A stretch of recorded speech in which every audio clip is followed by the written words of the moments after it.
Check. Samala testele. Ani kübe mingla nus sambe conscience. Ani tiringdela pebe kunde samala kübe samdi testele da ani semodeles. Ani yegi shetangai di thanda kundu kong kana yi potang ma birivitsela tamje kimba city tingla shusha. Tamje kimba city tingla shu ni zambuling la kibe ni mashasha. Shebe shechi fishoshi.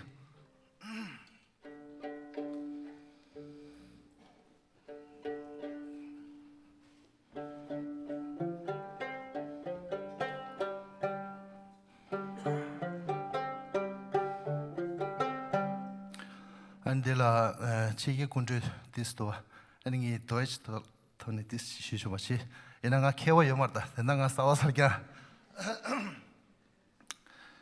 Guten Abend zusammen. Ich heiße Norbu Kangshinsa. Ich möchte ein Lied über dein Dalai Lama singen. Ich wünsche seiner Heiligkeit und langes Leben. Ich hoffe, es gefällt Ihnen. Danke.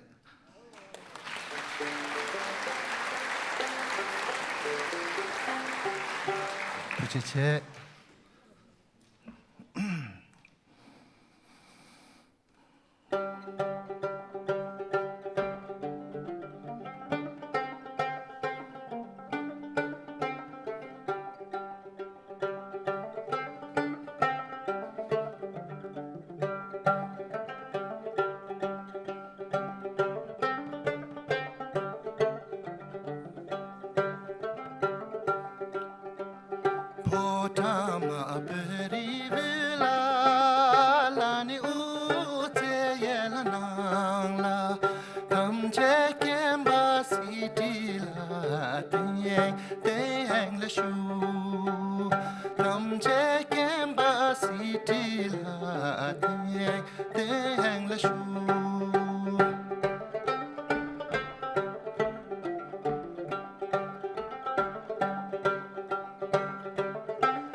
Sunam la surang sim la shi pichor denji karchang las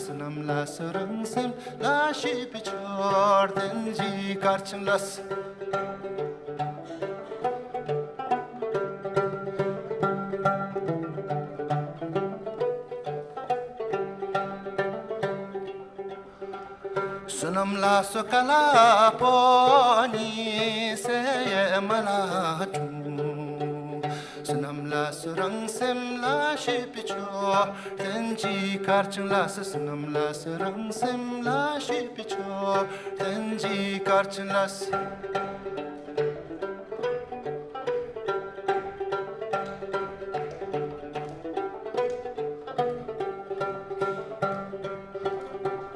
Talaka tuti ala tile sun Talaka tuti ala tile sun Ni son la kachi son Tale no mangla che Chula ni ke vasan sa sa Nyam sa la sun rachina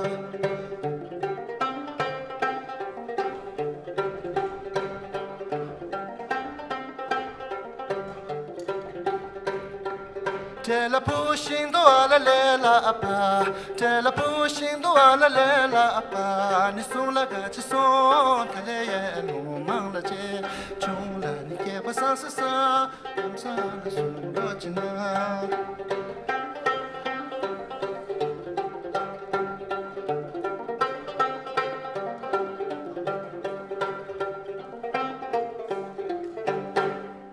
谢谢。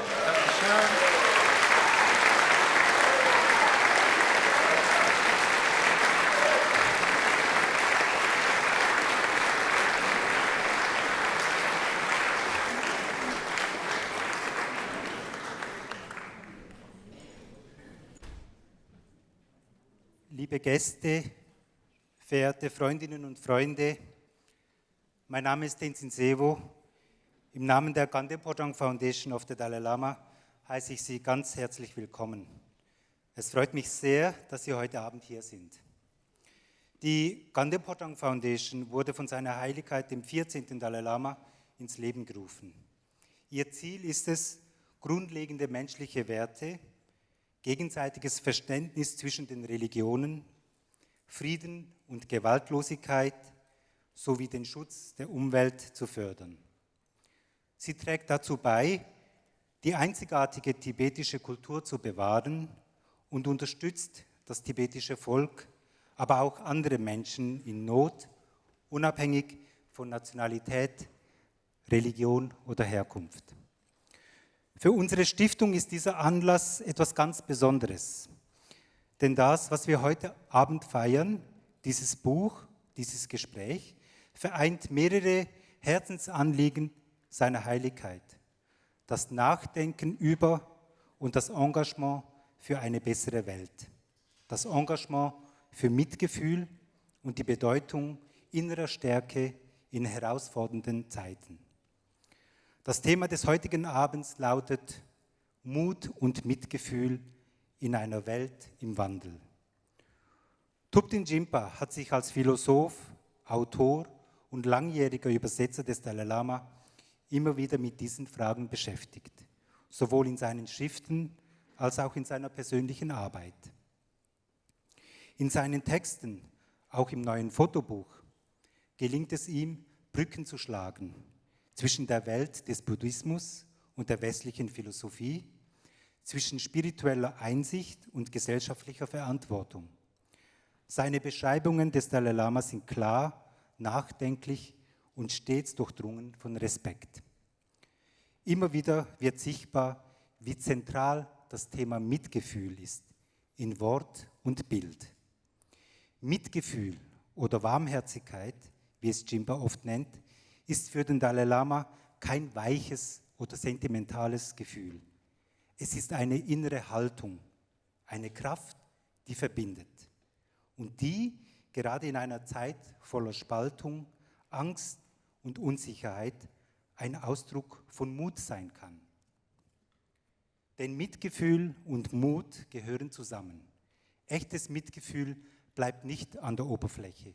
Es schaut hin, es konfrontiert sich mit dem Leid der Welt und fragt, was kann ich tun? Wie kann ich etwas beitragen?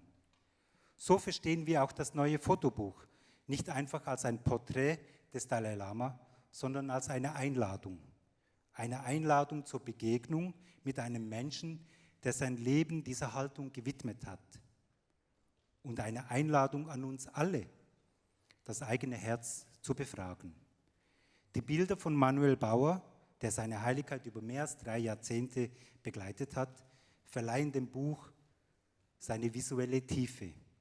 Sie zeigen den Dalai Lama in vielen Facetten, als Lehrer, Mönch, Wissenschaftler, als aufmerksamen Gesprächspartner und als Symbol Tibets und des tibetischen Volkes. Die Texte von Thupten Jinpa vertiefen diese Bilder, ohne sie zu erklären. Sie geben ihnen Resonanz und machen sichtbar, worum es wirklich geht. Für uns als Gandhi Foundation war es eine große Freude und Ehre, dieses Buchprojekt mitzutragen.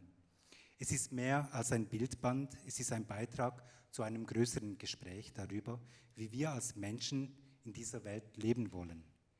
Ich danke Geshe Thupten Jinpa für seine kluge, berührende Stimme. Ich danke Manuel Bauer für seine jahrzehntelange respektvolle fotografische Begleitung und ich danke dem Verlag Scheidecker und Spiess für die wunderbare Umsetzung. Ihnen allen wünsche ich einen inspirierenden Abend. Möge er unser Herz berühren, unsere Gedanken öffnen und vielleicht sogar unseren Mut stärken. Vielen Dank.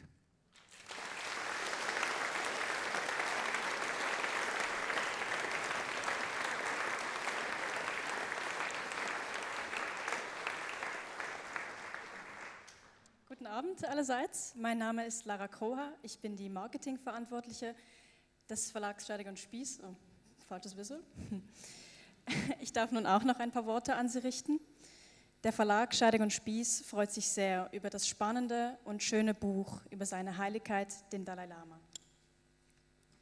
Wie Sie alle wissen, ist der Dalai Lama eine weltweit bedeutende Persönlichkeit, die in den letzten Jahrzehnten rund um den Globus Millionen von Menschen inspiriert hat. Es ist für uns ein großes Glück, dass Manuel Bauer, der Fotograf, den Dalai Lama so eng fotografisch begleiten konnte, jahrzehntelang. Und es ist eine große Freude, dass Thupten Jinpas kenntnisreiche Texte ebenfalls Eingang in dieses Buch gefunden haben. Dank Ihnen beiden können wir teilhaben an den internationalen Reisen, aber eben auch am Alltag des Dalai Lama. Dazu haben wir in der Dalai Lama Stiftung eine Herausgeberin begleiten dürfen, die passionierter nicht sein könnte und die diesen Abend heute hier ermöglicht hat. Vielen Dank Manuel, vielen Dank Tenzin. Thank you so much Thupten for your great work and of course for being here tonight. Diese bewegenden Bilder, diese inspirierenden Texte nun als Verlag mit diesem Buch in die Welt tragen zu dürfen und vor allem auch, dass alle Beteiligten heute Abend hier sind, darauf sind wir sehr stolz. Ich möchte Sie gleich noch einen kurzen Werbeblock machen. Beide Bücher, sowohl das Fotobuch als auch das neue Buch des Dalai Lama, Voice for the Voiceless, eine Stimme für die Entrechteten, können Sie heute Abend, falls Sie es noch nicht gesehen haben, hier käuflich erwerben.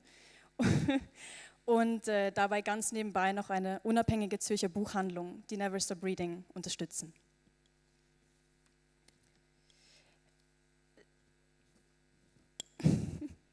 Somit übergebe ich nun gleich das Wort an Dolores Bertschinger.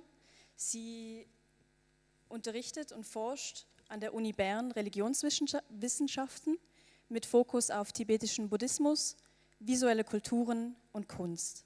Sie wird uns die Referenten vorstellen und nachher das Bühnengespräch leiten. Jetzt habe ich es geschafft. Mir bleibt nur noch zu sagen, vielen, vielen Dank. Es freut mich riesig, dass Sie alle hier sind. Es freut den Verlag riesig. Ich wünsche Ihnen und uns, Thupten hat mir das Wort geklaut, einen inspirierenden, schlicht einen tollen Abend. Vielen Dank.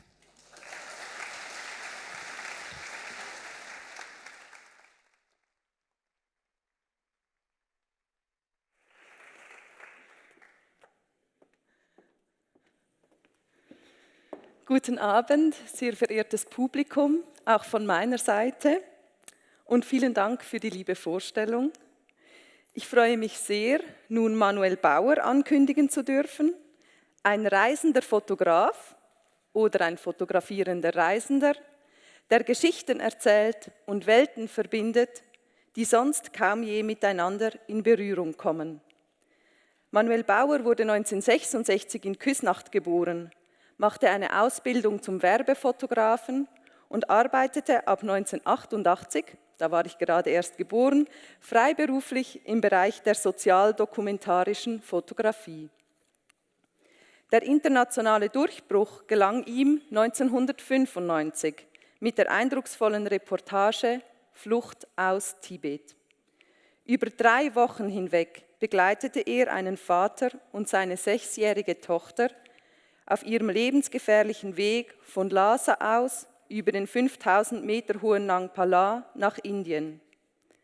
Bauer war dabei denselben Gefahren ausgesetzt wie die Flüchtlinge selbst. Neben Kälte und akuter Wassernot waren dies auch die chinesischen Scharfschützen, die auf dem Pass patrouillierten. Vor über 30 Jahren durfte Manuel Bauer beginnen, den Dalai Lama fotografisch zu begleiten. Eine Aufgabe, die nicht nur Nähe, sondern auch Vertrauen und Respekt voraussetzt. Über viele Jahre hinweg hat er dadurch einen einzigartigen Zugang zu einer der bedeutendsten Persönlichkeiten unserer Zeit erhalten. Neben seiner fotografischen Arbeit engagiert sich Manuel Bauer immer wieder auch sozial. So dokumentierte er etwa zwischen 2008 und 2015 das Schicksal des Dorfs Samtsong in Mustang, wo das Klimadesaster existenzielle Folgen hatte. Die Gletscher waren geschmolzen, das Wasser versiegt und ohne Wasser hatten die Menschen weder zu trinken, noch konnten sie die Felder bestellen. Manuel Bauer begleitete das Schicksal der DorfbewohnerInnen fotografisch, aber ließ es natürlich nicht dabei bewenden. Mit Hilfe von Vorträgen und Publikationen lancierte er in der Schweiz eine so erfolgreiche Spendenaktion, dass er den Bau eines neuen Dorfes finanzieren konnte, in einem Tal mit genügend Wasser. Falls Sie im vergangenen Jahr den Dokumentarfilm Wisdom of Happiness gesehen haben, dann konnten Sie das Resultat von vielen Jahren Kamera- und Bildarbeit von Manuel Bauer bewundern. Er hatte dieses Projekt nämlich bereits 2018 lanciert, damals noch unter dem Titel The Revolution of Compassion, sehr passend für den heutigen Abend. Und jetzt also 2025 dieses Buch, Dalai Lama, Fotografien von Manuel Bauer, 1990 bis 2024, über dessen Inhalt wir gleich mehr erfahren werden. Herzlich willkommen, Manuel Bauer.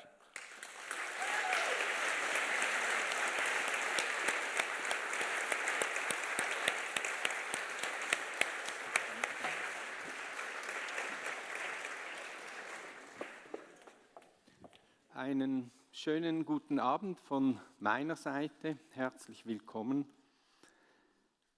Wie dokumentiert man eine der wichtigsten Persönlichkeiten unserer Zeit? Eine Persönlichkeit mit einem immensen Wissen und großen Schatz an Erfahrungen, mit einer Biografie verwoben mit einer einzigartigen Geschichte, Kultur, Religion und Philosophie, aber auch verwoben mit einer der ganz großen politischen Tragödien. Ich glaube, ein solches Dokument gelingt nur, wenn wir alle zusammenarbeiten, alle Disziplinen, alle Medien, die Wissenschaft. Denn ich bin tief davon überzeugt, dass es wichtig ist, solche Vorbilder auch in der Zukunft zugänglich zu machen. Für uns heute, aber auch für Generationen später und die Forschung. Und ich kann einen kleinen Beitrag leisten. Ich bin Fotograf und ich glaube an das visuelle Dokument. Ein Foto kann sehr viel Information speichern, von dem wir heute noch gar nicht wissen, wie wichtig sie ist. Ein Foto kann man in der Zukunft mit neuem Wissen neu interpretieren und viel lernen über die Vergangenheit. Und als Fotograf glaube ich an die Ikone. Die Ikone kann uns helfen, kann uns Halt geben, kann uns Vorbild sein. Ich glaube, es ist wichtig, dass wir wissen, wie Mahatma Gandhi ausschaut, und es ist wichtig, dass wir den Dalai Lama auch als Bild in uns tragen können. Kurz zur Erinnerung, Tibet ist seit 75 Jahren völkerrechtswidrig besetzt. Das ist eine der ganz großen Tragödien. Man schätzt, dass durch die Okkupation durch China 1,2 Millionen Tibeter ihr Leben verloren haben. Der Dalai Lama musste flüchten und lebt heute in Indien. Und die indische Regierung hat eine großartige humanitäre Leistung vollbracht und die Schweiz eben auch in den 60er Jahren. Das muss man sich nochmals vor Augen führen. Das war wirklich eine Leistung, dass die Schweizer Bevölkerung und die Regierung Anfang 60er Jahre 1000 Tibeter zu uns kommen ließen, ihnen auch eine neue Heimat oder Sicherheit gewährten. Damals waren wir noch nicht so international durchmischt und ich glaube, es brauchte auch Mut. Aber auch Indien hat den Tibetern, die nach dem Dalai Lama nach Indien geflohen sind, großzügig Land zur Verfügung gestellt, damit sie eine Zukunft in der Diaspora aufbauen können. Und das ist eine der großen Reisetätigkeiten des Dalai Lamas, dass er diese Camps, diese Tibeter-Siedlungen, die in ganz Indien sind, immer wieder besucht und den Gemeinschaften dort Trost und Zuversicht spendet. Die tibetische Flüchtlingsgemeinde hat in einer wirklich fast einzigartigen oder wohl einzigartigen Kraft geschafft, einen Teil der Kultur, die in Tibet verloren ging. Über 6000 sakrale Bauten wurden durch die Okkupationsmacht in Tibet zerstört und einen Teil hat sie in Indien wieder aufbauen können. Das sind große Klosteranlagen, wieder mit mehreren tausend Mönchen. Und eine andere wichtige Reisetätigkeit seiner Heiligkeit ist, dass er in Indien immer wieder im indischen Himalaya in ganz entlegene Täler reist, weil eben der tibetische Buddhismus auch auf der Südseite des Himalayas eine alte Tradition ist. Und das zeigt, wie groß Tibet einst war. Tibet macht etwas mehr wie ein Viertel des heutigen Chinas aus. Tibet ist größer wie Westeuropa und der tibetische Kulturkreis ist noch viel größer. Der strahlt ja in die Mongolei, in die südrussischen Staaten aus. Und so haben wir eben auch tibetische buddhistische Klöster auf indischem Boden.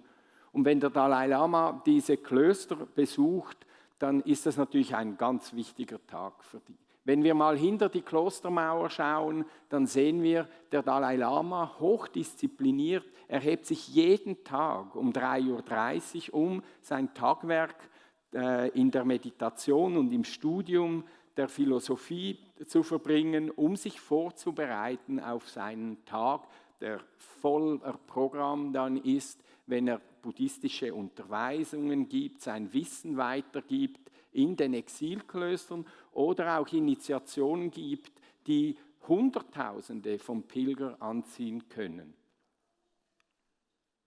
Aber er ist natürlich auch in kleinen Orten unterwegs, er ist sich bewusst, dass es ihn überall braucht und er schafft es eben auch, das hochkomplexe tibetische Wissen an Philosophie und Religion, den Buddhismus in einfachen Worten verständlich machen zu können, auch für die ländliche Bevölkerung. Da ist er wirklich ein großartiger Lehrer auch, sein immenses Wissen eben zu kondensieren, dass es auch für Leute, die vielleicht nicht Zugang zu höherer Bildung haben, verständlich ist.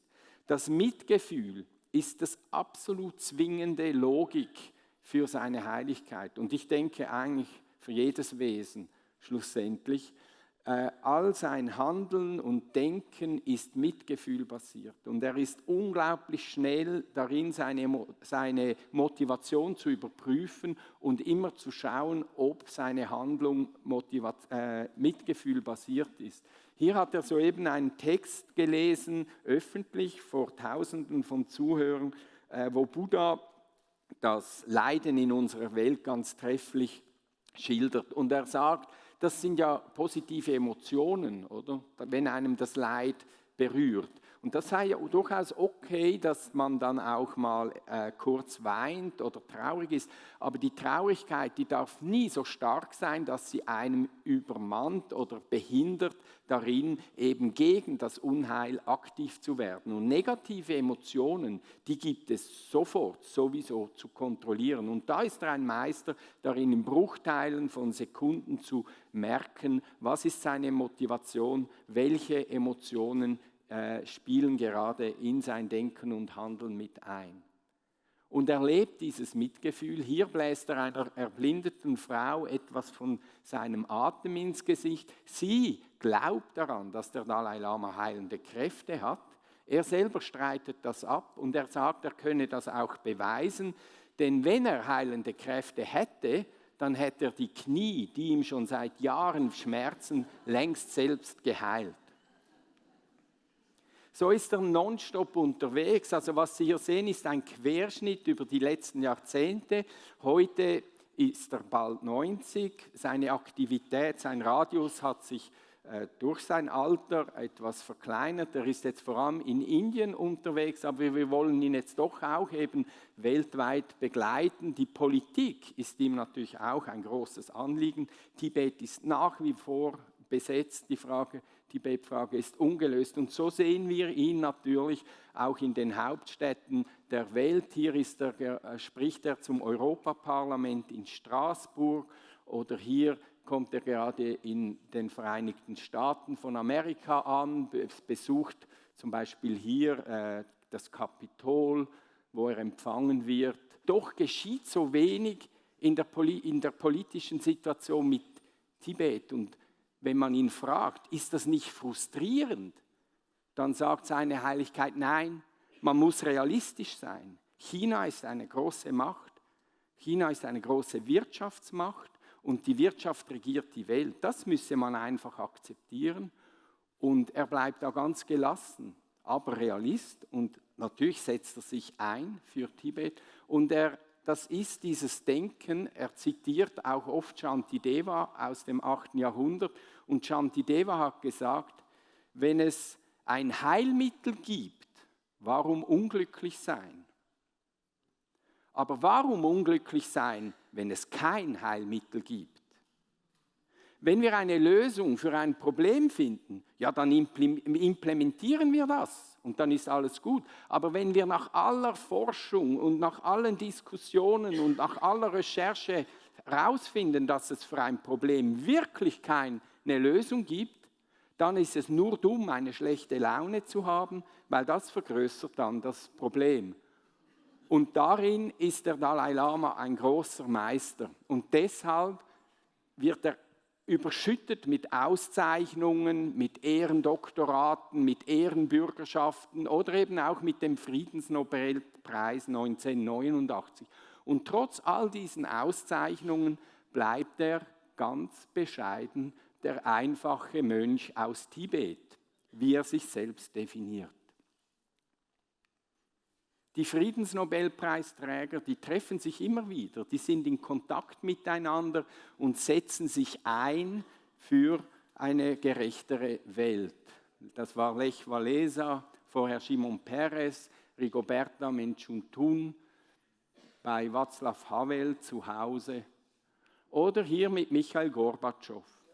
Und hier sehen wir gerade eine wichtige Debatte, denn der Dalai Lama sagt zu Gorbatschow, er beobachte Gorbatschow nun seit vielen Jahren und es falle ihm auf, wie sich seine Frisur verändere und er immer mehr einem tibetischen Mönch ähnlich sehe. Ganz selten sieht man dem Dalai Lama etwas unruhig und das ist, wenn er warten muss. Als Bodhisattva des Mitgefühls will er jede Sekunde seines Lebens Gutes zu tun und das Leid auf dieser Erde mildern. Und so gefällt es ihm am besten, wenn es wie in einer Eisenbahn in Japan per Sekundenschnelle, also pünktlich weitergeht. Oder man sieht ihn auf der Bühne, ohne lang Zeit zu verlieren, sich frisch zu machen, damit das Programm gleich weitergehen kann. Also alles, was Zeitverlust ist, das findet er schade und so stellt er sich sofort wieder den kritischen Fragen einer Studentenschaft, der Wissenschaft oder bei seinen Vorträgen über säkulare Ethik den Fragen aus dem Publikum. Und er ist sich auch nie zu schade, wenn er jemandem eine kleine Freude machen kann, dann macht er das, er steht hin für Souvenirs oder heute natürlich Selfies. Immer wenn er etwas geben kann, dann macht er dies. Und diese Begegnungen sind für ihn auch ganz wichtig. Er macht keine Unterschiede durch die Gesellschaft, durch die verschiedenen sozialen Schichten. Für ihn ist jedem Mensch begegnet er auf derselben respektvollen Ebene. Hier gibt er einer Japanerin gerade den Segen und dann sagt sie, er gebe so viel der Menschheit, jetzt sei mal Zeit, dass er auch etwas zurückkriege. Und gestern habe sie auf dem Markt etwas gesehen, das ihm sehr ähnlich sehe.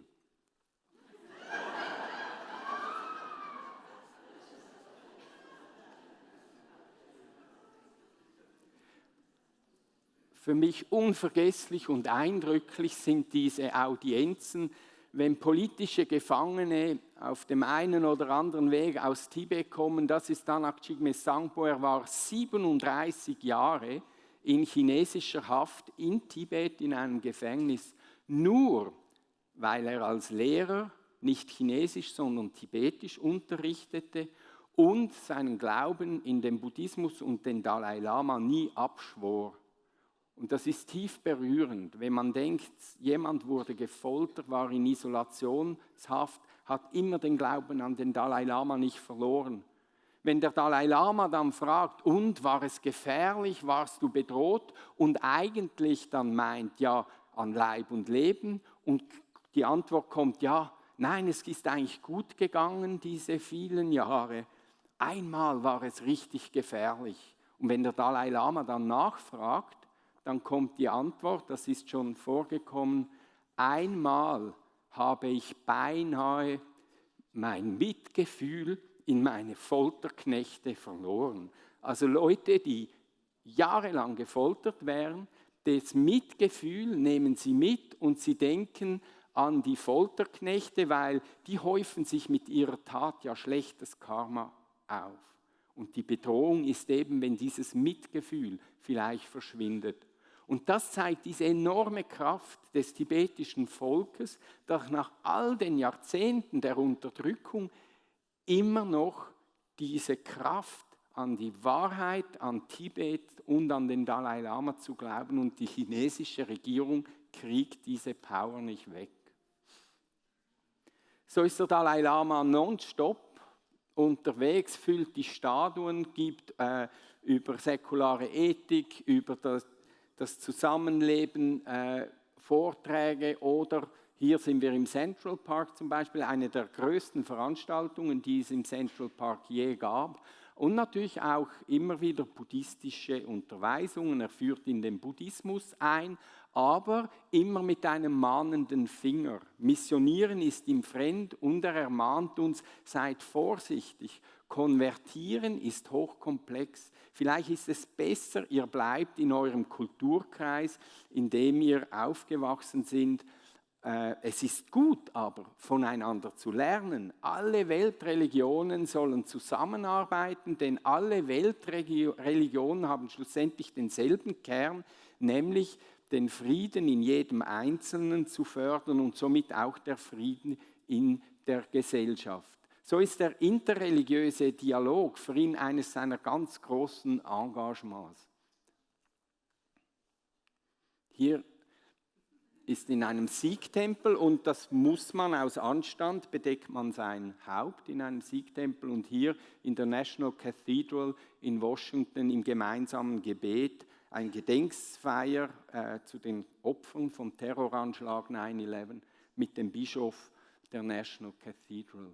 Und die Wissenschaft ist ihm auch ein großes Anliegen, denn er sagt, die Forschung in Indien über Jahrtausende und das Wissen aus Tibet, das muss mit der modernen Naturwissenschaften im Westen zusammengeführt werden, denn beide haben ihre großen Erkenntnisse und die jeder für sich einzigartig sind. Und er sagt, im Westen weiß man noch kaum was über Mind, Geist, aber in der traditionellen Philosophie, Psychologie und Wissenschaft in Indien und Tibet ist dieses Wissen viel weiter entwickelt und da müsse man dringend austauschen. Die modernen Wissenschaften sind von ihm von großem Interesse. Und wenn wir nun zurückreisen nach Indien, dann sind wir jetzt in Dharamsala, da wo die indische Regierung ihm ein kleines Stück Land zur Verfügung gestellt, um als Flüchtling hier ein Zuhause zu haben.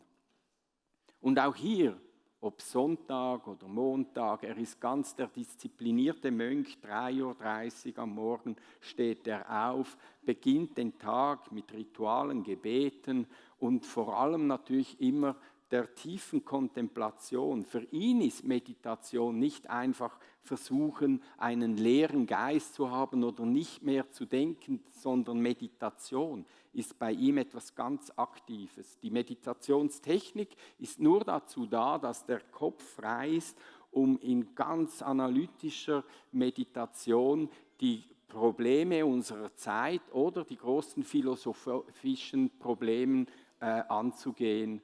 Auch das Frühstück, da macht er keinen Halt, er studiert weiter die komplexen Texte. Eine kurze Pause auf seinem Balkon.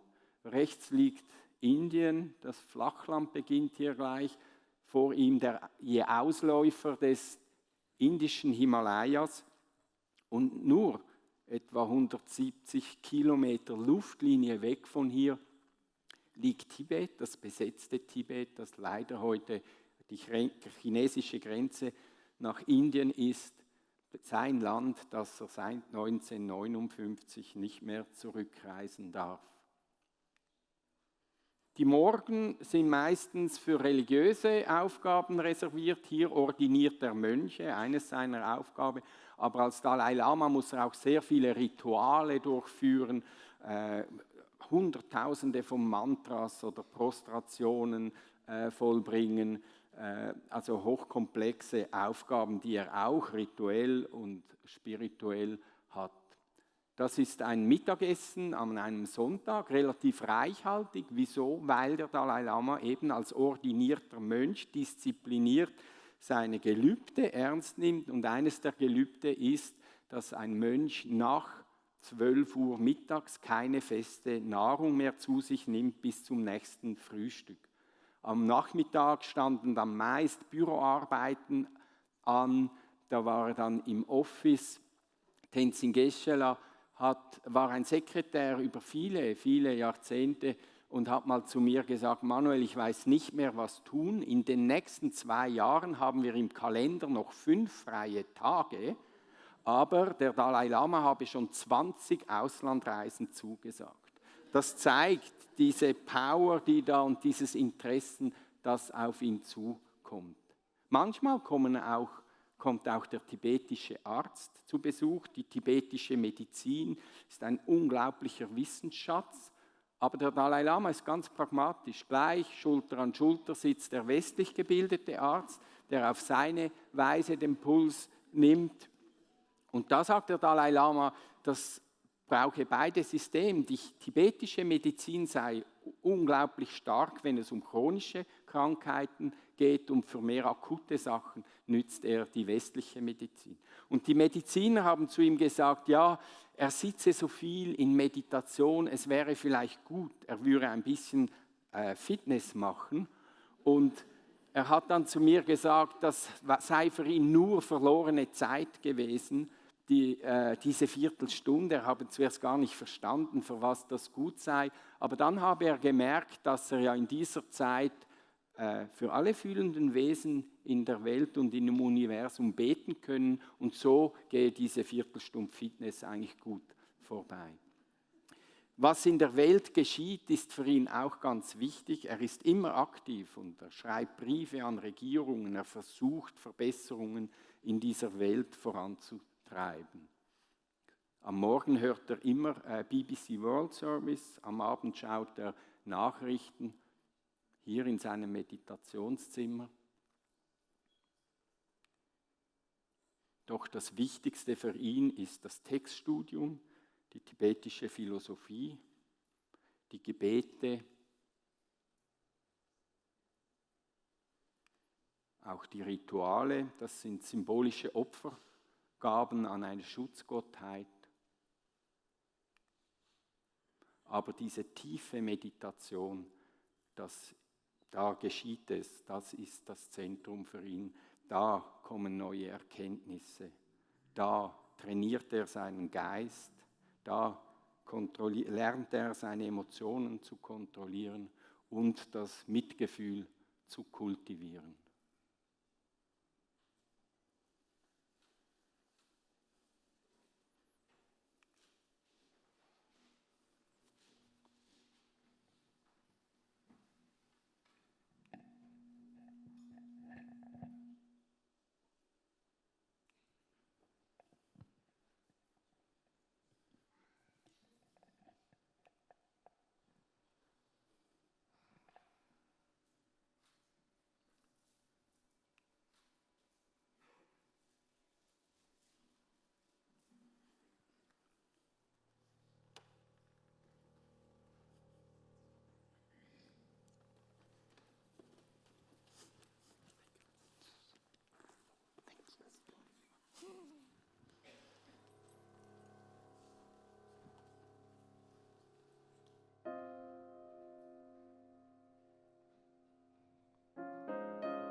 Now I will switch to English because I have the great pleasure and honor to introduce to you Thupten Jinpa Langri, scholar, author, translator, and a leading voice in the dialogue between Buddhism and modern science.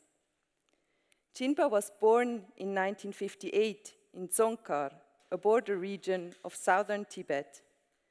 He was just a year old when his family fled to India following the Dalai Lama's escape.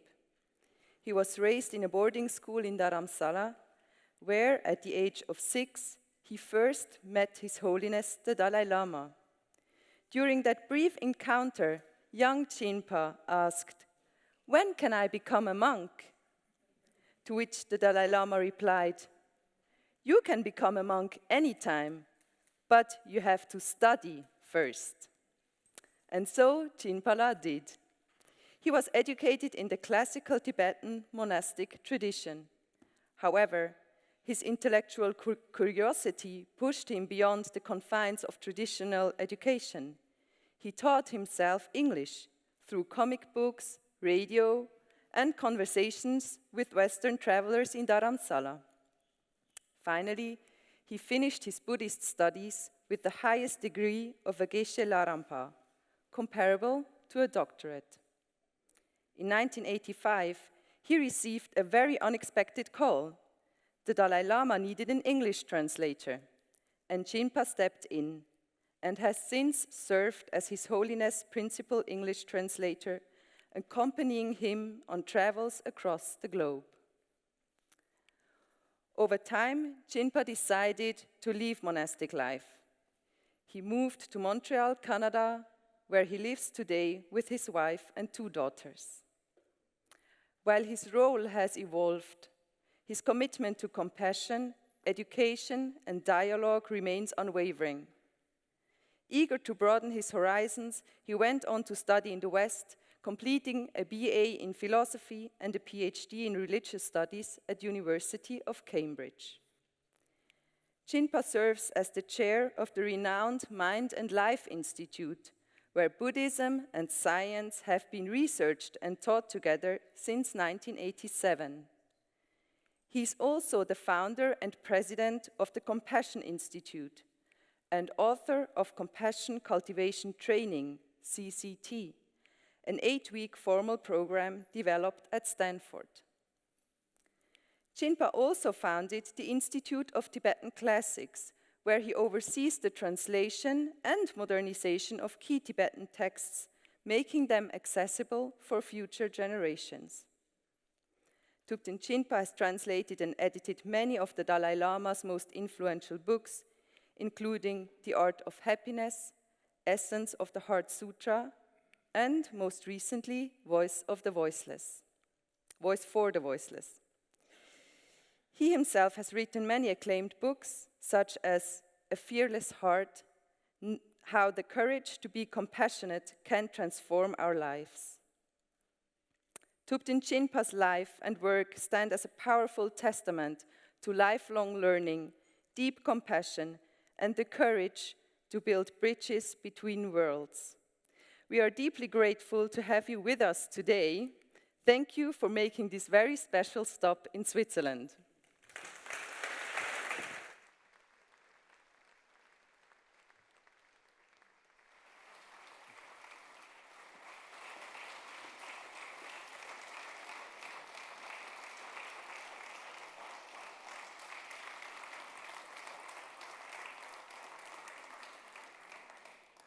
Good evening.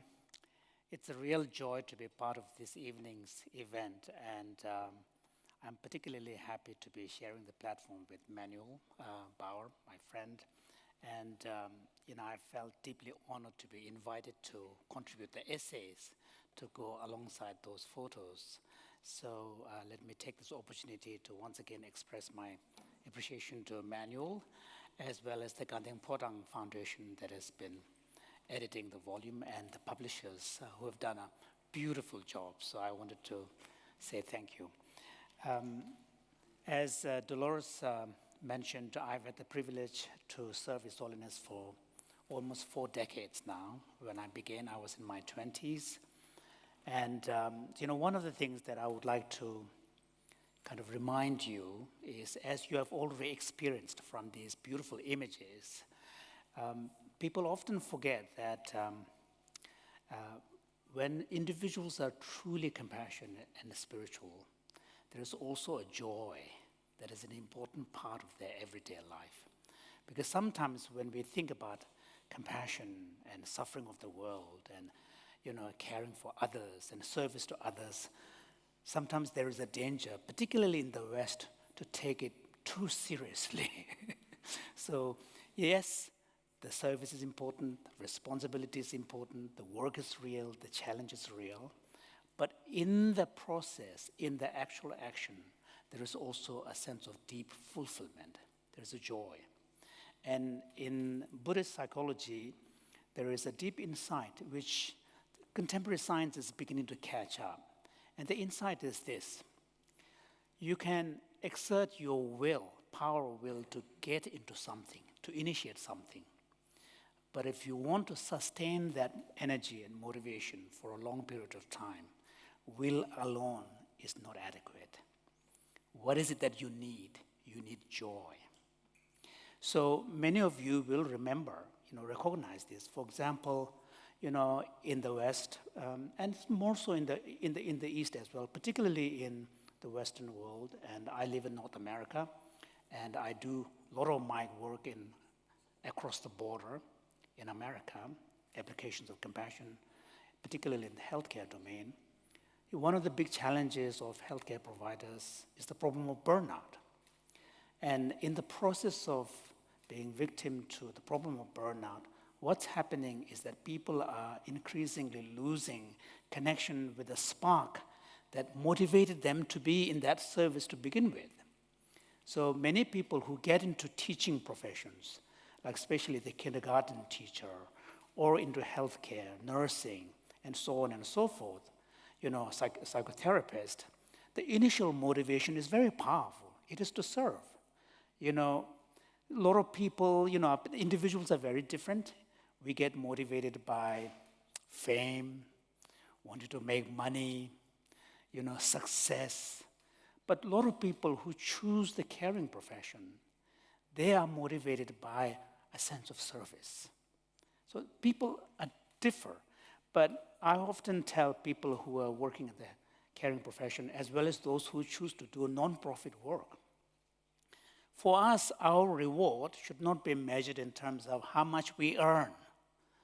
There is another kind of reward for our work, which is the deep sense of purpose, deep sense of fulfillment.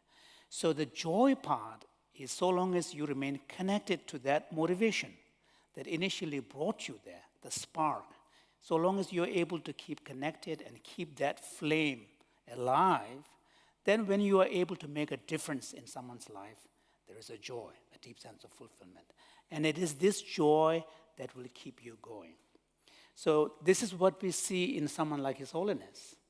From the word get-go, the moment he opens his eyes, his thought is completely for humanity, for the world. How can I serve best? How can I make my life meaningful? And of course, he's the Dalai Lama. For us Tibetans, he's the Buddha of compassion. He's fully enlightened being. But at the same time, he's just another human being like us, with all the vulnerabilities, with all the other competing drives and so on.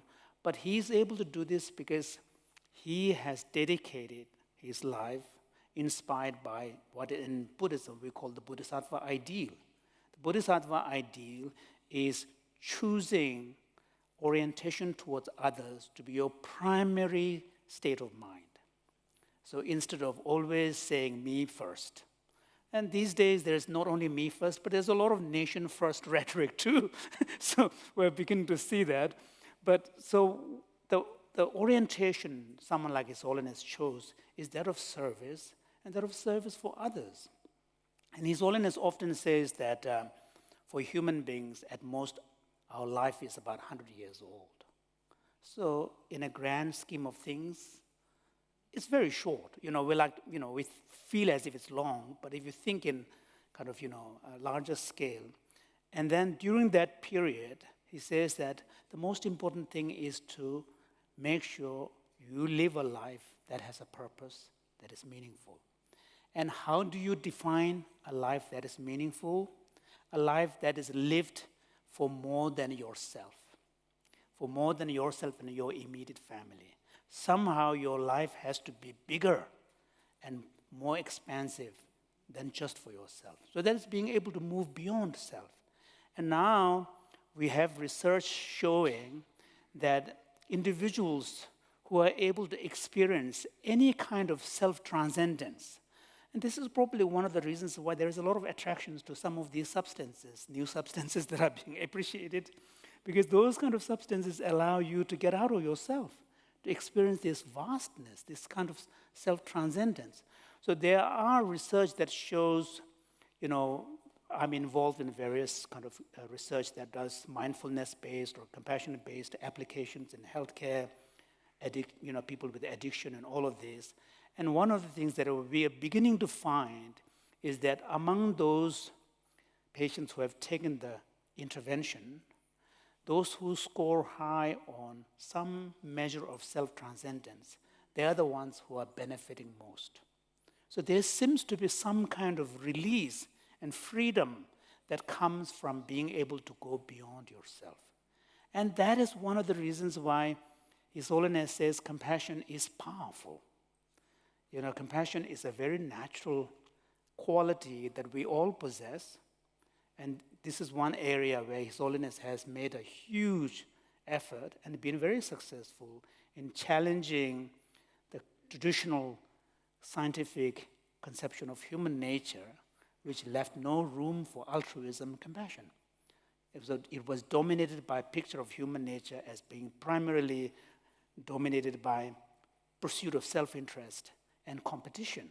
And His Holiness has argued with many scientists that just as competition and pursuit of self-interest are key drivers of human behavior, at the same time, there are other forces like empathy, compassion, and seeking connection, which contributes to our ability to cooperate. Now, evolutionary scientists have modified their picture of human nature because they understand that if you don't embrace the nurturing, cooperative, kinder part of human nature, you can't philosophically explain the emergence of higher level corporations that we see in human beings. So it is now, but His Holiness has really argued for this, and one amazing achievement he has done is to really, in some sense, democratize the language around compassion and ethics. Because in the past, language about compassion and compassion as a value was embedded in religious teaching, and in many cases in moral teachings. But modern society, particularly in the West, language of morality and language of religion doesn't speak to a lot of people. Especially when you use moral language, people feel guilty. It's almost like someone telling you, don't be selfish, don't be selfish. So His Holiness is saying that's not the way to approach concepts like compassion. It's more beneficial to understand compassion as more fundamental part of who we are. And who we are at the fundamental level is that we are social creatures. We are social animals. And as social animals, a large part of our experience of happiness is really come from quality of interaction with others. So therefore, it's no coincidence that many studies in happiness today show one of the key ingredients for happiness is the quality of your relationship with people in your life. So that explains why social nature is so important. Then the other important ingredient is a sense of purpose. What that purpose is probably will differ from individual to individual. So I don't think there's one blanket purpose for everybody. But it turns out to have a sense of purpose is, again, a hugely important ingredient for happiness. Now, both of these, if you choose compassion, you get it. Okay? If you choose compassion, because compassion is an orientation of your heart towards other. Compassion, by choosing compassion, you are saying, I care about other people beyond myself. You're actually making a fuss about someone else's problem. So that's why I think that once you experience compassion, there is an identification with the object of your concern. There is a moving beyond self. There is an identification, there is a connection. And that connection actually is what gives you a sense of purpose. And on that basis, when you are able to do something meaningful to that person, you feel good about it. I mean, you're not seeking to feel good when you do compassionate acts, but it comes as a byproduct. That is the expression of this compassion. Another important thing is that, compassion, when you are able to make a difference, you have a sense of fulfillment. There is a kind of a purpose that goes with it. So therefore, His Holiness says that choosing compassion is, in some sense, he calls it wise pursuit of self-interest. He says we are never going to be able to get rid of some degree of self-centeredness, because in the end, each of us, the fact that we have an individual name, we have an identity, we can never escape from the fact that our perception and our experience of the world is going to be from my perspective.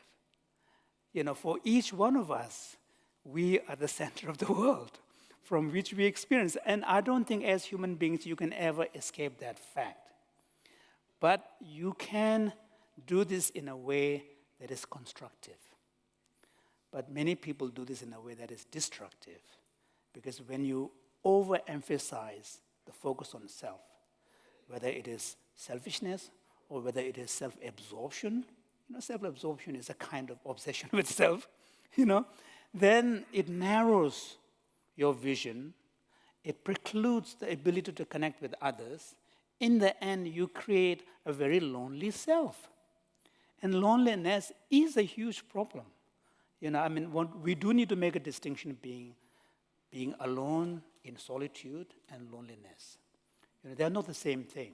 They are hermits in Dharamsala mountains, monks who have chosen to completely cut off and live, dedicated to the meditative life. They are not lonely, but they are alone. So just because you are alone doesn't mean you need to be lonely. But loneliness is, in the end, a state of mind. It's a psychological. You could be in the midst of a crowd. You could be living in a city of 1 million. You can't escape loneliness if you don't protect yourself against it.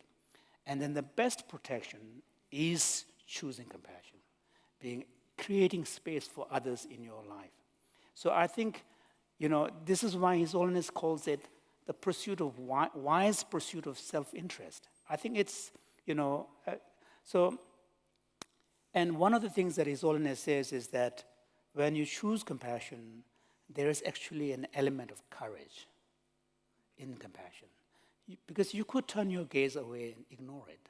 That's the easy response to someone's problem. That's an easy response by suppression. But the fact that you choose compassion indicates that you care. And you're also opening yourself to some degree of vulnerability, especially for people that you love in your life. When you extend your hand of compassion, there is no guarantee that hand is going to be accepted in the way you would want. Yeah, but that's not the point. The point is the purity on your side, okay?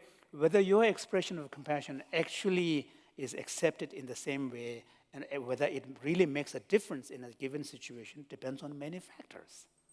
That's not in our hand, okay? That's dependent on what the Buddhists would call causes and conditions, causes and conditions. But you do have a choice to make that first move. And that is a move coming from you. So that's why His Holiness has been such an amazing eloquent in bringing the message of compassion in a way that we recognize as part of our inherent nature. He tells everybody that we don't have to learn compassion. Thank goodness. It's part of who we are.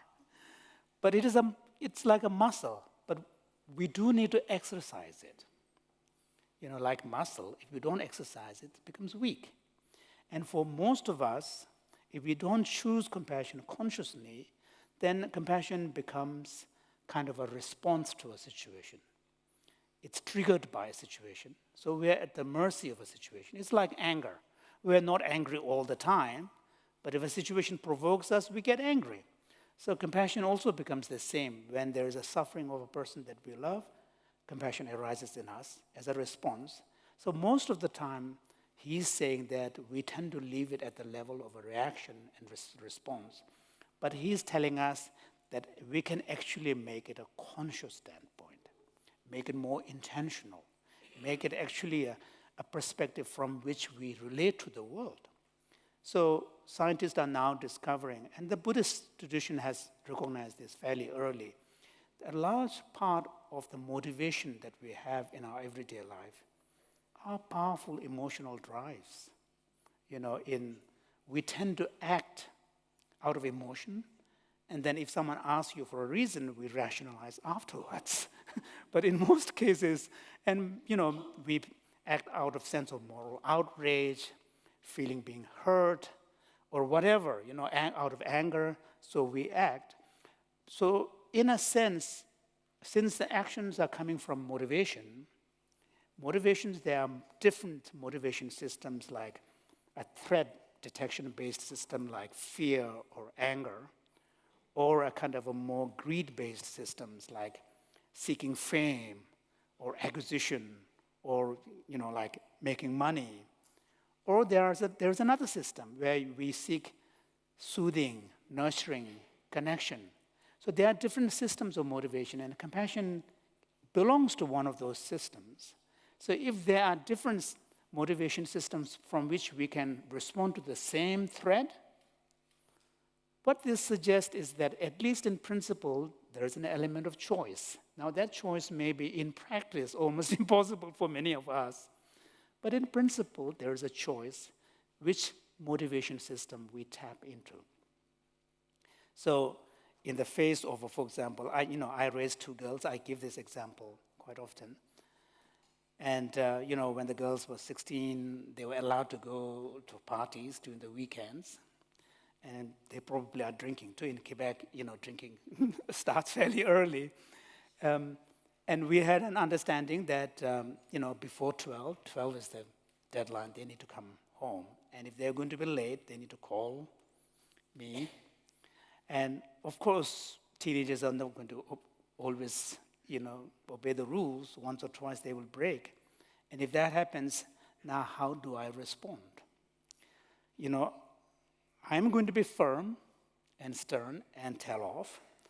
But whether that action is coming from a motivation that is self-centered, in which case it will be, they're challenging my authority, they're being defiant, they're pushing the limits.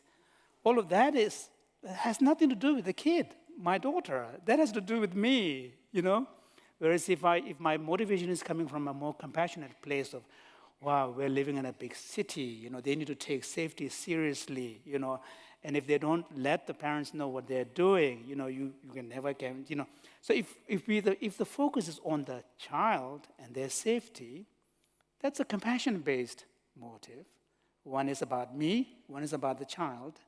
Action is the same. In both cases, I'm going to say, okay, you do realize tomorrow we need to have a chat. But which system I tap into will make all the difference in the quality of the relationship and interaction that unfolds. So what this shows is that Buddhist teachings were right. Even though the emotions are very powerful, when they arise, we can't do much. But we can predispose ourselves with an intention so that we choose the right kind of emotion in a given situation. And here, choosing compassion will make all the difference. So in the case of His Holiness's own leadership of a Tibetan people's struggle, the fact that right from the beginning, he set the tone for the Tibetan people. As early as 1961, in his second anniversary statement of the Tibetan people's uprising of 1959, March 10th, I was amazed when I was doing research for the book. His Holiness makes the statement, the point in that statement to the Tibetan people, advising them never to cross the path where you start hating the Chinese people. He said, our struggle and our dispute is with the regime, with the government that has been unjust, that has just taken over our country. We are trying to restore our independence at the time. The restoration of independence was the goal. But we can do that with firmness, with conviction, with moral clarity, but we should never cross the line when we start hating the people. And that really set the tone for the entire movement, to the point where basically the Tibetan community in exile, during all these long years of struggle, have, on the whole, there might be individuals here and there because we are such a diverse group of people, even when we are small, but on the whole, the establishment and the community as a whole have really listened to His Holiness's advice, and the main beneficiary has been Tibetans ourselves. Because if we had chosen a path of hatred, then the bitterness comes. And bitterness becomes the primary state of mind and the tone of that movement. And each individual, all of the Tibetans who are part of that struggle, will be sharing in that energy of bitterness. And life will move on. Imagine your entire life living with this tone of bitterness and hatred. It will eat us from inside. So His Holiness has really, but that hasn't, choosing compassion hasn't prevented Tibetans and him from calling spade a spade. Being firm, being clear, and never wavering in our demand for the legitimate rights for our freedom and dignity. So choosing compassion does not mean just giving in. Sometimes in the West, there is a little danger of misunderstanding compassion. Because if you take compassion as your standpoint, you worry, oh, people will walk over me, they will take me for a kind of a weak person, because then in the West, we overemphasize the softer, gentler aspects of compassion, and we forget there is also a tougher, courageous, fierce part of compassion too. Because most parents know sometimes the most compassionate thing to do to your teenage daughter is to say no out of compassion for your child. So compassion does not preclude, fierceness. So that's one misunderstanding that we often have. So that's why in my kind of promotion of His Holiness's message on compassion, I often juxtapose compassion and courage. And also, in reality too, if you look at the history of people that you deeply admire and associate with icon of compassion, like, Nelson Mandela or, Archbishop Desmond Tutu or His Holiness, they are all amazingly courageous people. You don't see them as weak leaders. So I think compassion and courage really can go together. So I think particularly, before I close, I'm supposed to finish now. I wanted to I'm setting this as a stage because we're living in a very complicated time. And the international news, you look around, it's a source of discouragement and kind of, often fear, confusion, and uncertainty. In such times, it's really important all the more to never forget the better part of human beings that someone like His Holiness represents. In the end, His Holiness always reminds us at the individual level, each and every person wishes to be happy. Nobody wants suffering. And on that level, we are all exactly the same. Something happens when we move up at the more collective level, complications arise, but individual level, we're all exactly the same. And remembering this shared human nature, shared human condition is crucially important. So that when we relate to individuals, even those who we have huge difficulties because what they are doing, we should do that with a perspective that always takes into account their human side as well. Like us, everybody's vulnerable. Like us, everybody makes mistakes. Like us, everybody wishes to be happy, do not want suffering.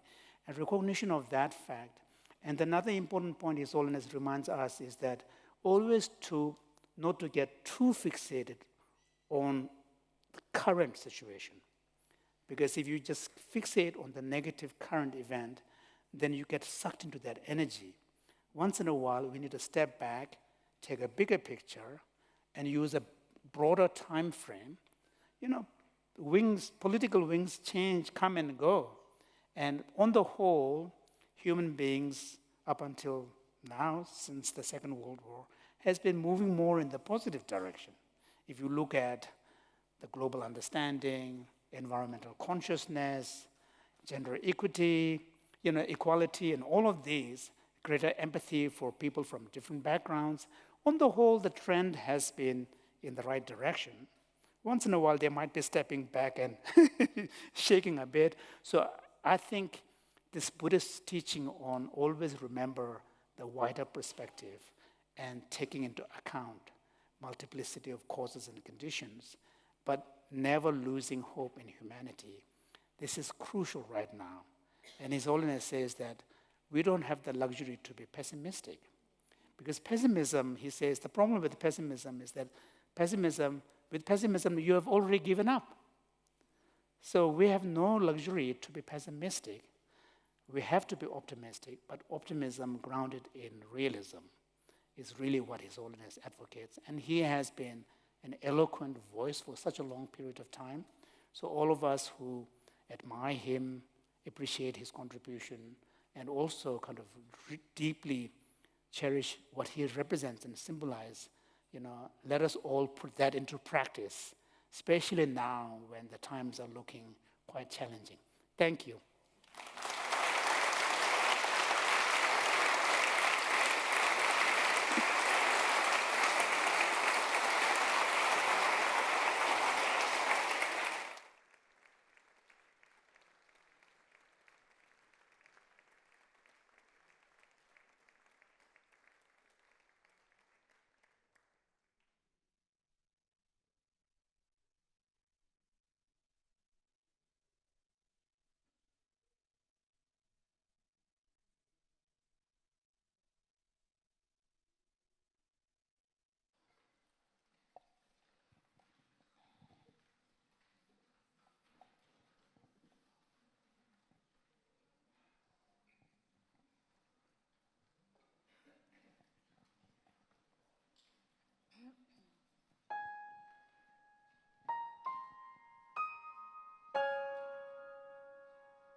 So now we will move into the third part of this wonderful evening after your brilliant and insightful talks.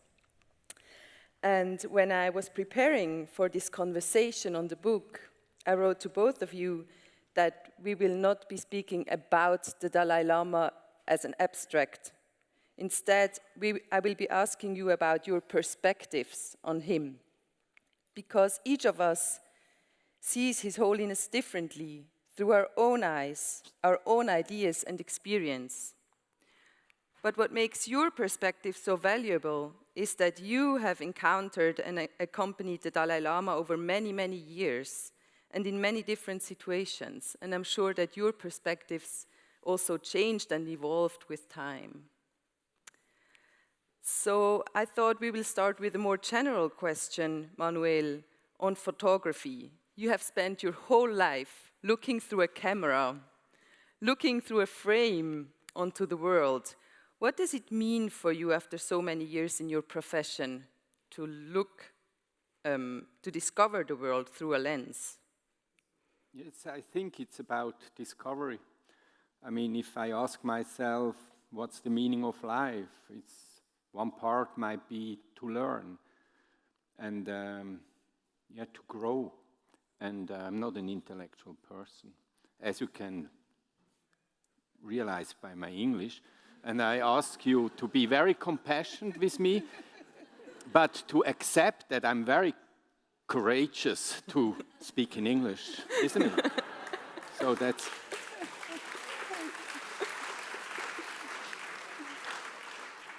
that's why we chose this title, yeah. So to grow as a not intellectual person, the camera was a very good tool for me. I hate the camera because I really hate it up to today after 40 years, because it's an aggressive tool to face the camera in somebody's face, and to take a picture of somebody gives you power. I don't like all these things. But because I'm also a little bit, I don't like to disturb people so much, but with the camera I have to. And so I learned. And because I don't learn in the intellectual, the camera is observing, and it's a very intuitive profession if you do it in the sense that I do it. And the other part for me of meaning of life is very simple. It's just doing good.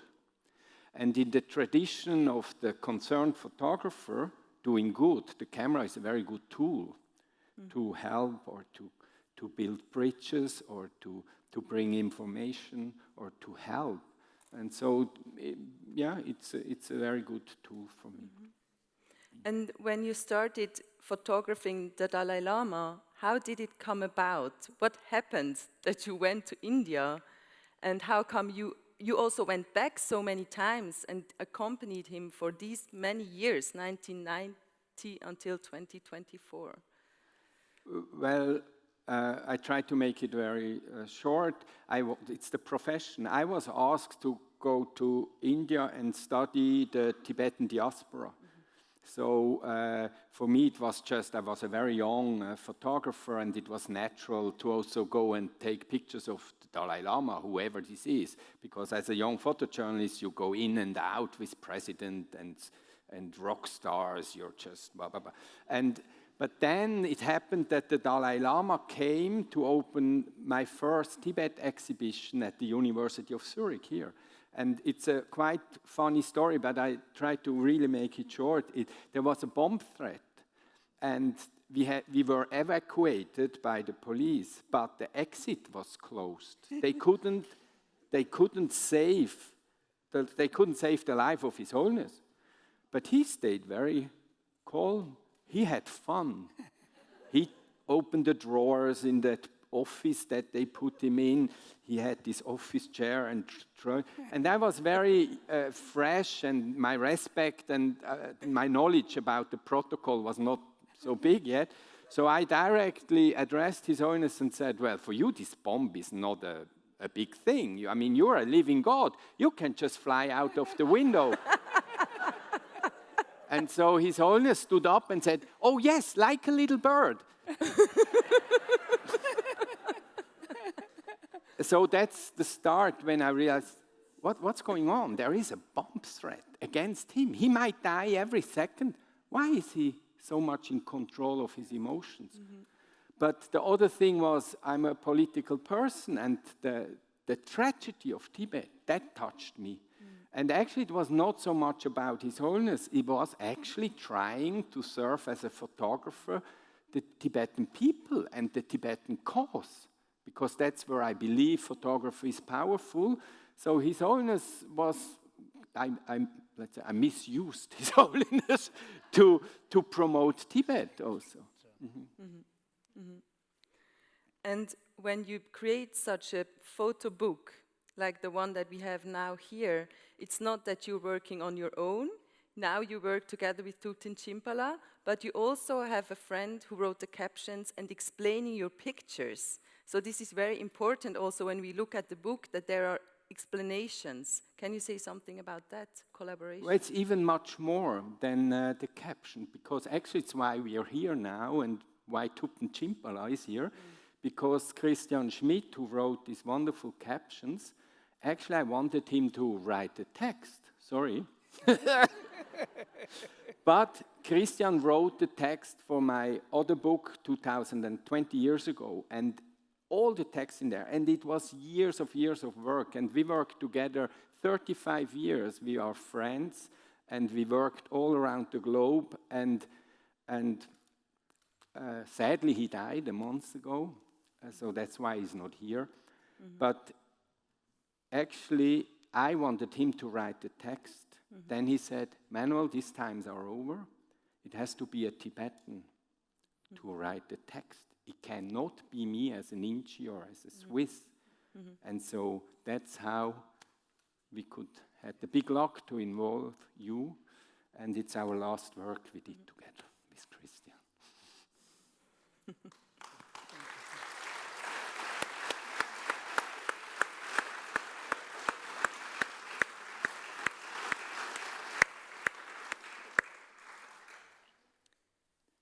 And when you look back on these many years of looking at the Dalai Lama through the lens, what were the moments that you maybe recollect the most, or what were the surprise, like the moments of surprise that you did not expect, the aspects you did not expect from him? Well, I think the most important for me is that we all think we know these big names. We think we know who Shakira is, or Lady Gaga, or a soccer star. We project, they're like screens, and we project our image into them and think we know them. So after working not so much with His Holiness, but let's say on His Holiness, I thought I need to go closer now and to study him also behind the scenes. So that's when I said, Manuel, now you lose your Dalai Lama, because I'm going to look backstage and I will see a different Dalai Lama, and so he will be gone for me, very sad, because my projection, who he is, it will be destroyed, because backstage he will be whoever. And the wonderful thing is that this didn't happen. He is exactly the same at home or in troubles or if there is problems. Why? Because everything is based on compassion. And so he cannot be different in public or private, or if he could be angry with somebody, he cannot be different. He's the most authentic person I ever met, because everything goes back to compassion. So that was the big revelation for me, that no, I don't lose him. He is like we hope he should be. He is like that. Now you said that this was not a collaboration with His Holiness the Dalai Lama, but you were working on him. But actually it was kind of a collaboration, because he had to agree that you take picture of him. So how come he agreed for so many years that you come back and take pictures of him in so many different situations, also very private situations? Well, for 10 years I just followed him and observed him, and then I realized there is no current visual document on him. We have all these millions of people, pictures, him on stage, but nobody studied him deeply visually. So I came up with this project and I approached him, and he immediately said, yes, you can be 24 hours with me, you can even sleep in my room. And sure, I never would dare to do this, but it shows his openness. Then the problem then is that you don't want to disturb him. And that's the big challenge for me. Sometimes I'm asked, what was your most difficult project? And people would think maybe it's the escape from Tibet, because I risked my life for this. But actually it was very simple. It was, I think, compassion-based, because when you look at the suffering of the Tibetan people, my little life as a Swiss, to do a free decision to go there and risk my life, it's a free decision. But for Tibetans, it's not a free decision to risk their life. So for me, this was natural, and then you just start walking. Maybe it's courageous, I don't know, but it's not courage so much, because it's compassion.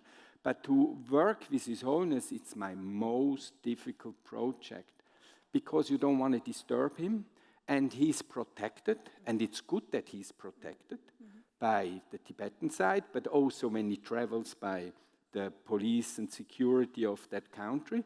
And to get the access that he actually gives me is sometimes just not realistic in this.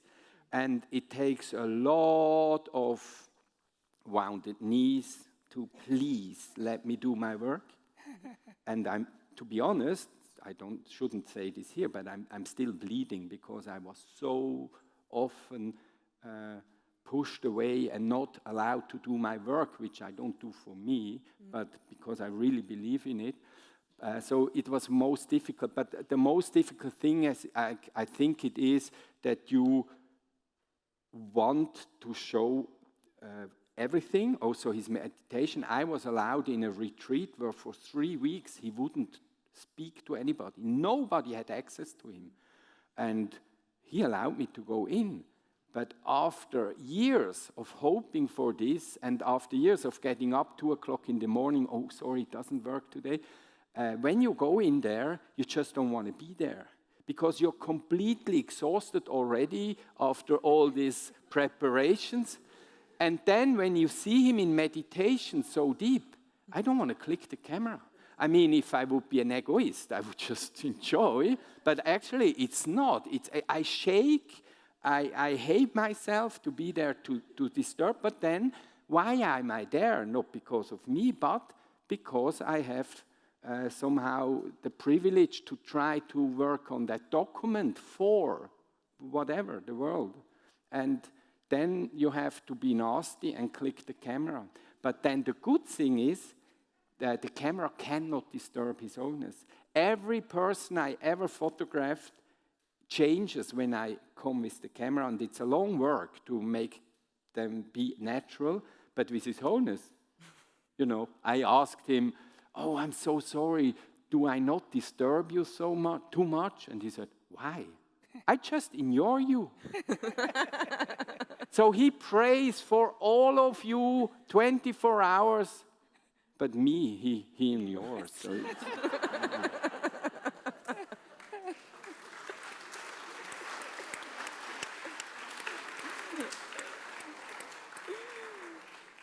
So thank you for your courage, Manuel. it's the compassion of His Holiness, that, not my courage. Without your courage, we wouldn't have some of those more intimate images. Yeah. Thank you. So photography often involves a certain distance, an observational stance vis-a-vis another person. But Thupten Jinpa has worked for decades side by side with the Dalai Lama as his translator. And what does it mean for you to be physically so close to someone for so many years, always observing them from the side? So you have seen the Dalai Lama for years in profile. Well, I mean, to be honest, when I'm on the stage next to him, early on, one of the things that I learned which really helped my profession to serve him was the ability to forget myself.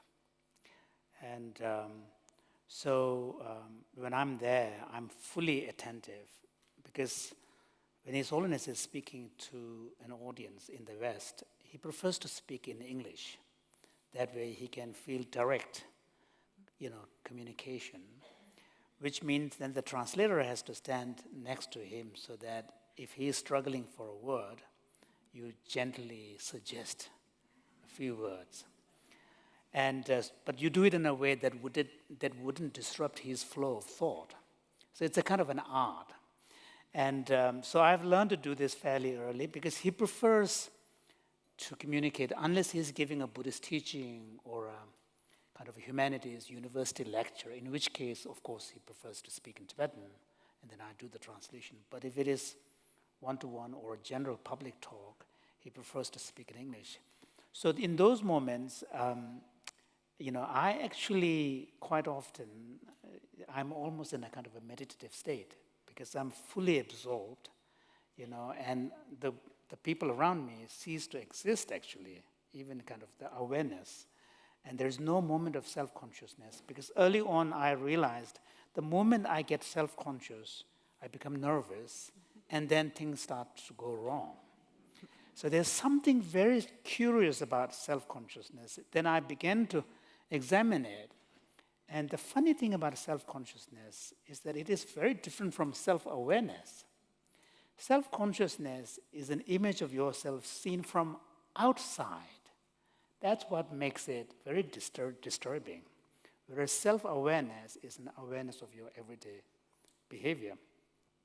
So I came to learn this kind of technique, and when I'm there, I'm fully absorbed, so that I'm able to suggest words that he might be looking for without disturbing him.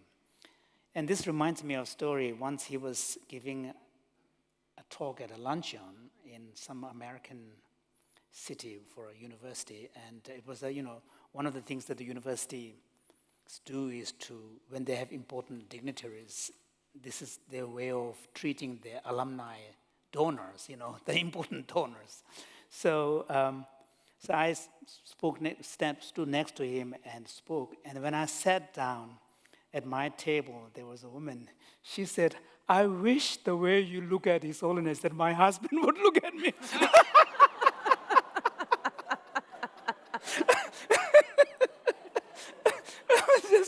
There is that total absorption, Yeah. So,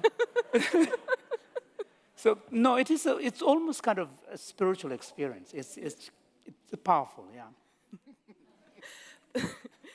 But this is an interesting intermediate state, actually, because you have to be fully present, and at the same time, you have to forget yourself. Exactly, yeah. And you are also a mediator, as translator, you're a mediator between cultures. True. So everywhere you go with His Holiness the Dalai Lama, you're translating his presence, his persona to the audience, and also the culture, the questions that come back to His Holiness. So how do you see this? Well, one advantage that I have as an English interpreter is that His Holiness's command of English is very good. Mm-hmm. So many of people will know, actually, once or twice I had to stand next to him and I didn't have to say a single word. Mm-hmm. And then, so if it is a new place, people wonder, who's this guy? This short guy standing next to His Holiness. He's too slim or small to be a bodyguard. And I had to explain sometimes, because then you sit down and say, "What are you doing up there?" kind of. So but that's one advantage I have, because I realized that even when he speaks in Tibetan, when I'm translating, I can never make big mistakes, because he will correct me, he will catch me. And at the beginning, it was a little disturbing, because he would interrupt me in the middle of a sentence. But then I realized this is actually a source of confidence, because this means I can never make big mistakes. Mm-hmm. So I think that was an important point. And I think His Holiness is very intuitive. People who know, he has this ability to grasp the energy of the room immediately and connect with the audience. So I think the cultural communication, the cultural gap is very rarely the issue, because he's totally there, fully. And he has this powerful presence. Many of you who have been with him will know that, he has this rare ability to be completely there for you. This is, he's just totally, and also another important thing about him is that he's totally at ease in his skins. This a kind of a deep groundedness, a relaxedness, that is a powerful energy. So I think cultural communication is not really, only when he's engaging with a kind of a philosophers. He loves to engage with science, and the communication with science is easier because science is more about facts. So it's more about facts.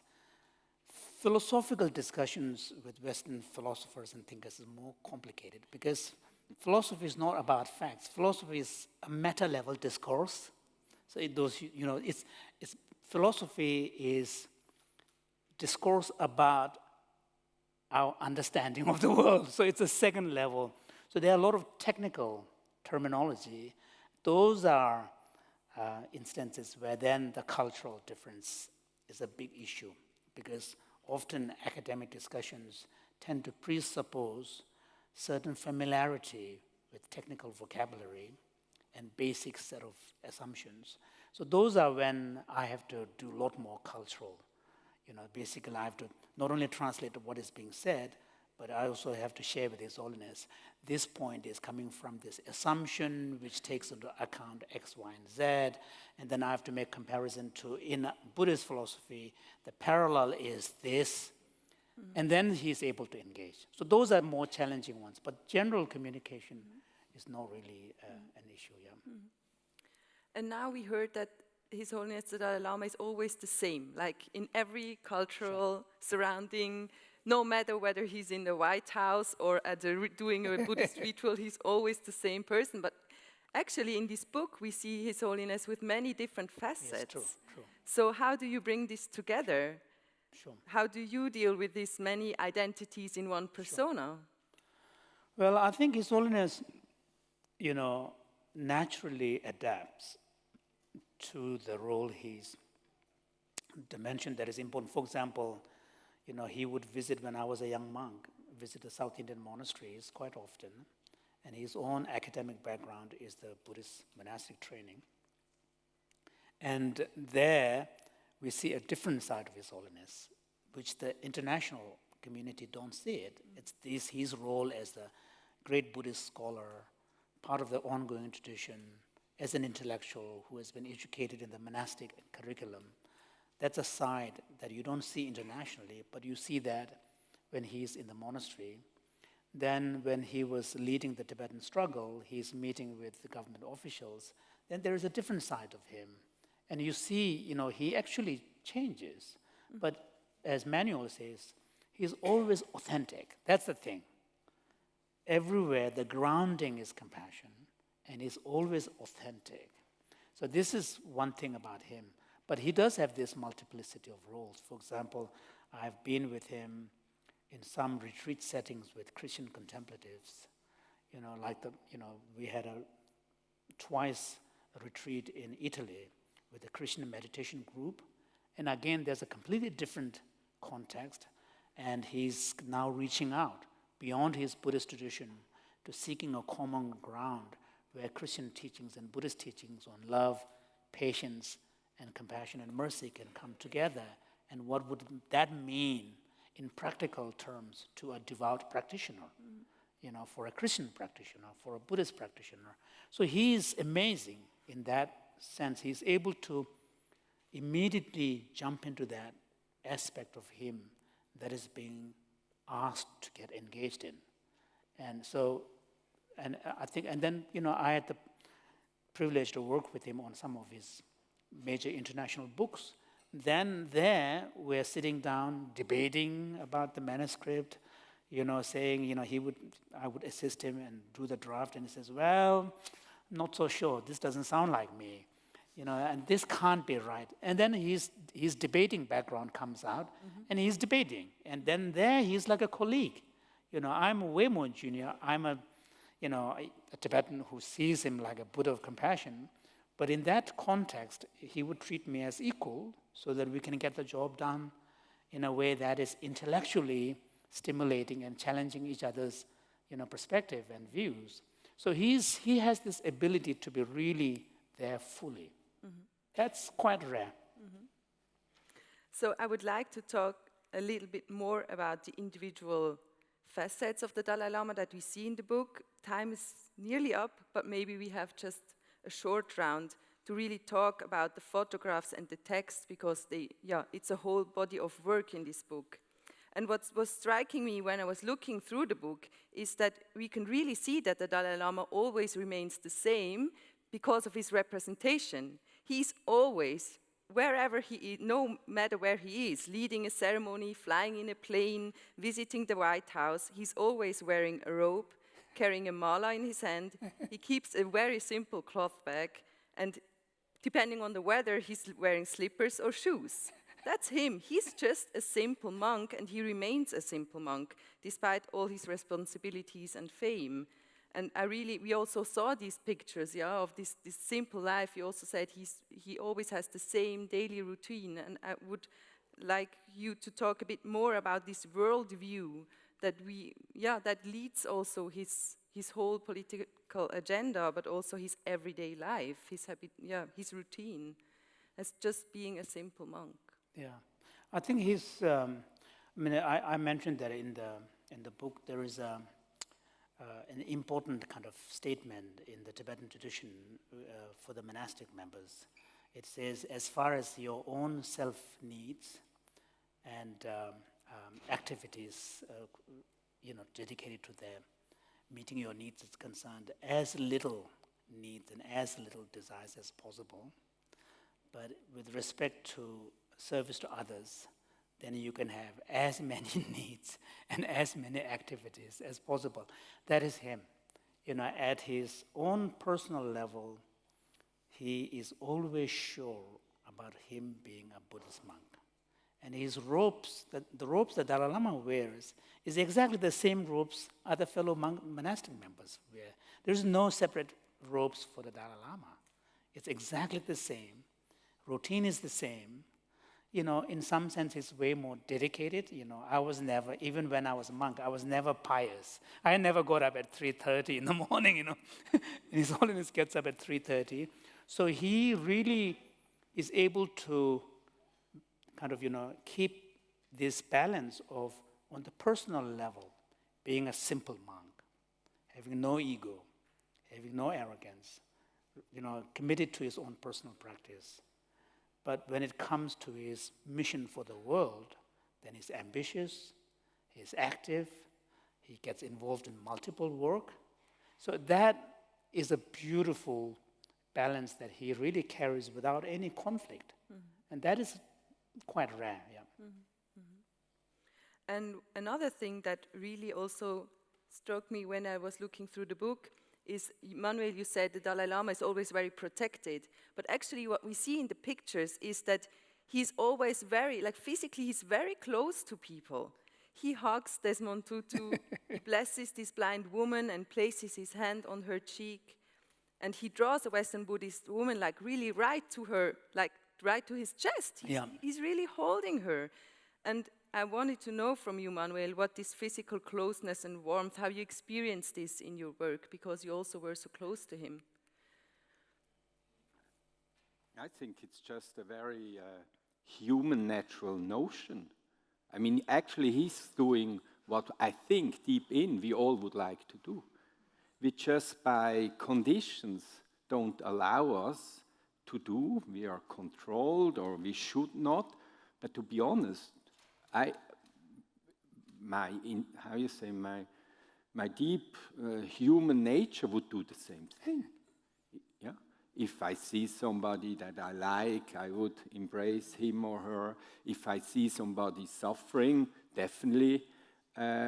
When I have the privilege to travel a while with His Holiness, when I come home to this Swiss life, then for quite a while, compassion is just very natural and very strong. And if I sit then in a train and I feel the opposite person is not feeling good, but then somehow it doesn't work. I cannot go on. And then, but I feel a flow of compassion, and I try to somehow comfort the person or do what we are allowed to do to comfort the person. But I think basically it's just, he just has the courage to do what actually we all want to do. Yes. It's very natural, no? Yeah. This warm-heartedness, but to live it and not just theoretically talk about it, but to live. And he does it to everybody. If we walk into the capital or whatever, he sees the cook or he sees the lady in the wardrobe. He immediately goes there, asks how she's doing, giving her a good time. Boo, the president can wait. but then he does the same thing with the president, and it works so well. I don't know the word, I don't want to use the word weapon, but the effect, maybe it's like a miracle stick. Does this exist? When he meets people, they let go. They also become natural and human. Yeah. I have pictures of famous politicians that you can throw away because you don't recognize them. They're so happy and natural. We don't know the face. So it's really the mask of people fall off because he shows us what actually would be normal. Sure. Yeah. Mm-hmm. That's wonderful. So, yeah.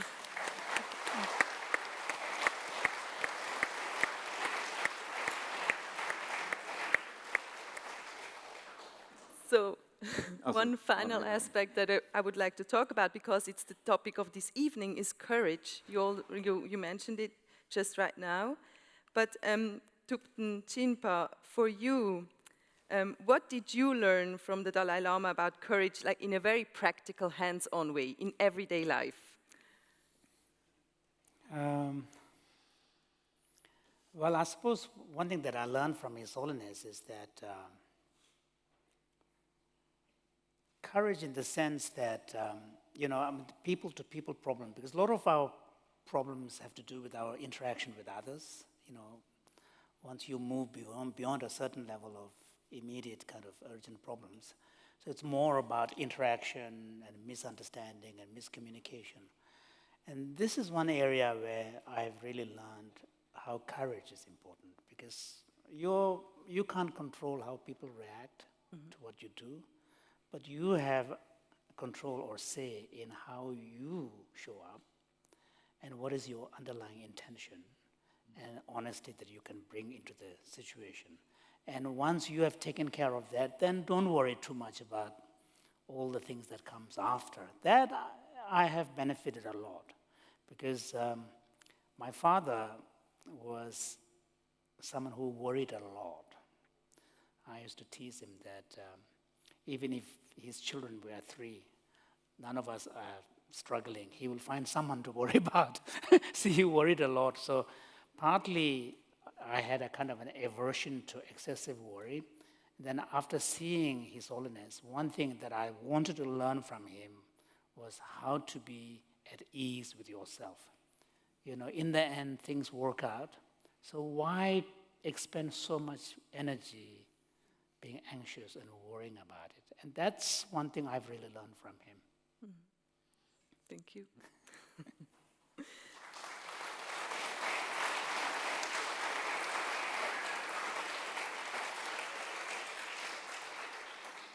So thank you, both of you, for this wonderful exchange, for sharing your perspectives on His Holiness the Dalai Lama with all of us today. And I also would like to thank you for your tireless commitment for Tibet, for the freedom of the Tibetan people, but also for building bridges, visual bridges, linguistic bridges, for a common understanding of humanity. Thank you very much.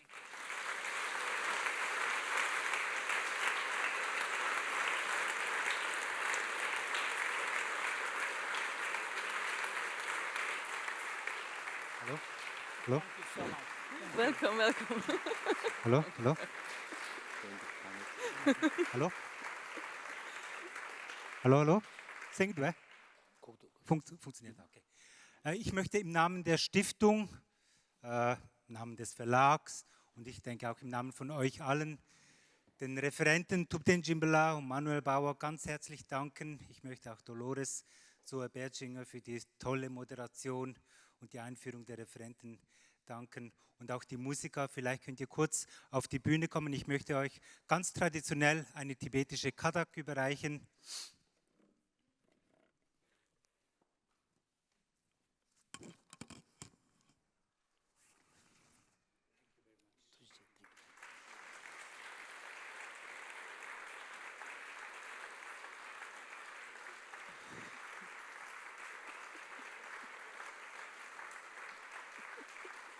Danke.